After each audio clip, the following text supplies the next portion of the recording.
Бул 3 конуштун жашоочулары көп жылдан бери айыл макамын ала албай келишкен. Жакында эле айыл категориясына киргизилип, келечек айылы болуп жаңы түзүлдү. Кыштак райондун Балбай айыл аймагында жайгашып 160га жакын тургун жашайт. Эми буларды тиешелүү аймакка кошуу иши жүрөт.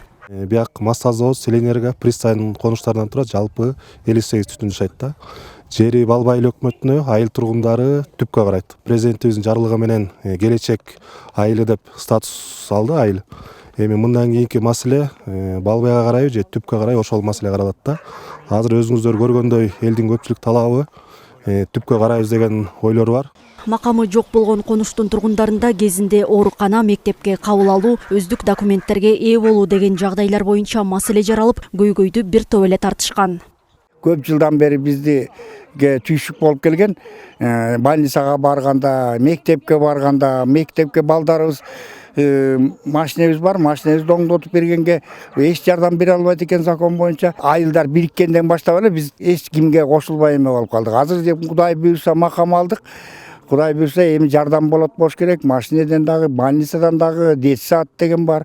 Больницага да барабыз, айыл өкмөтүнө барабыз. Эч кагаз бере албайт. Биз түп айыл өкмөтүндө жашап атканбыз, анан иштеп.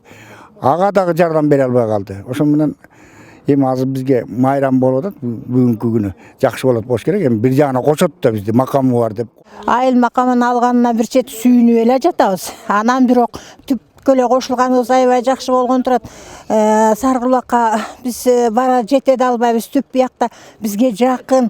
Анын үстүнө балдарыбыз дагы ушул түпкө барып келип окушат. Биздин түптүн айыл өкмөтү биздин балдарга бусик неметип бөлүп берген. Ошону менен ташып эртең менен алып барат, түштө алып келет. Ал эми райондо административдик аймактык реформаны ишке ашыруу аракети аяктады. Райондо буга чейин 13 айыл аймак болсо, алар ирилешип 5 айыл аймак болуп түзүлдү. Азыркы тапта 5 айыл өкмөт, мурунку 13 айыл өкмөт алып барган иштин баарын толук кандуу алып барып, ошо жеринде элди тейлөө жана инвестиция тартуу, социалдык инфраструктуралды оңдоо, социалдык объектилерди куруу жагынан жакшы иштер жүргүзүп жатат.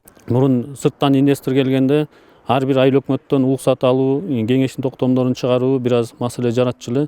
Азыр эми бир өрөөн бир айыл өкмөт болуп атат. Ошол себептен 4төн 3төн айыл өкмөттөр кошулду.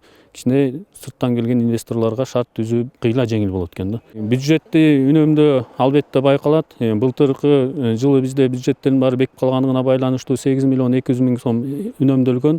Быйыл жакшы эле андан 2 эсе көп акча үнөмдөлдү. Белгилей кетсек, айрым калктуу конуштарды айыл категориясына киргизүү жана аймактарды ирилештирүү иштери өлкө башчысынын демилгеси менен ишке ашып жатат. Аймакташтыруу аракети пилоттук режимде алгачкылардан болуп дал ушул Түп районунда башталган. Айнура Достукбекова, Нурлан Чойбеков, Ысык Көл жаңылыктары.